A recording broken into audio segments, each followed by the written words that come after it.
There is more to the California fires that meets the eye. First of all, they have been heavily spraying chemtrails over California for at least 20 years. These chemtrails contain high amounts of aluminum, mercury, yellow fungal spores, radioactive fiberglass, and nanoparticle smart dust technology. When the fires ensued, which suspiciously in the north and in the south of California, two massive fires started around the same time. These fires went ablaze unlike any other fire previous to it. Why were they so hot? Why were they able to melt steel? Why were they able to melt cars, which fire and the heat of fire is unable to melt these types of metals?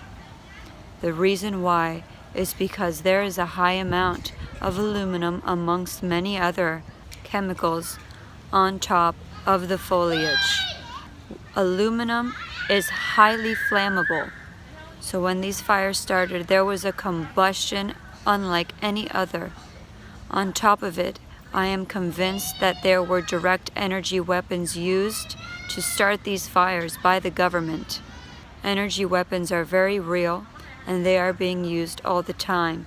They were just used the other day in Australia to start a massive fire. This picture is directly taken from that energy weapon and the moment it created the fire in Australia. These technologies are very real, people, and you need to wake up to what is going on and to what your governments are doing behind your back. I am almost certain that the smart meters were pumping out frequencies, as they do have the capability to do this. And those frequencies also had in part to do with the spreading of these fires. These fires were very strange. They started in random parts and they grew at an exponential rate. We are not dealing with nature's fires. We are dealing with something man-made and far more catastrophic than realized. These chemtrails are a direct correlation with geoengineering. Geoengineering manipulates and alters the weather. It is based off of Nikola Tesla's technology through HAARP. HAARP is the weather manipulation program. They directly communicate with these chemtrails, and that is how they are able to manipulate weather. One of the ways to end and clean out these chemtrails until the government is dissolved with is through chembusters and orgonite. There is one more thing that I wanted to say about these California fires, and that is that they were incredibly abnormal in the way they burnt and in the locations they burnt. They would burn down entire houses, but leave the surrounding trees and foliage completely untouched.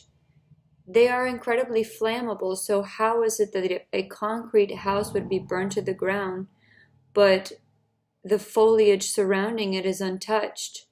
Now, I know that this explanation for many people is going to be way far out there, but I don't give a fuck, and I'm going to say exactly what I think is going on.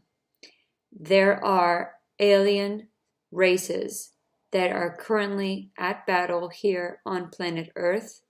And this looks to have been some kind of battle that the government is trying to cover up.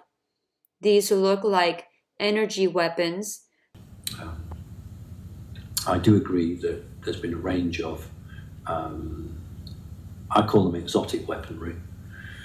Some of these weapons have been fired from helicopter, some, I believe, are fired from drones, some are a microwave type device that basically means that things cook or heat from the inside and burn outwards.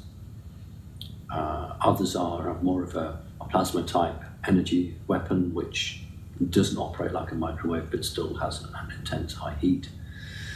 There's a small nuclear facility that's had some damage to it, the storage area that I've heard. It's not a Fukushima, it's nothing like that, but there have been issues there.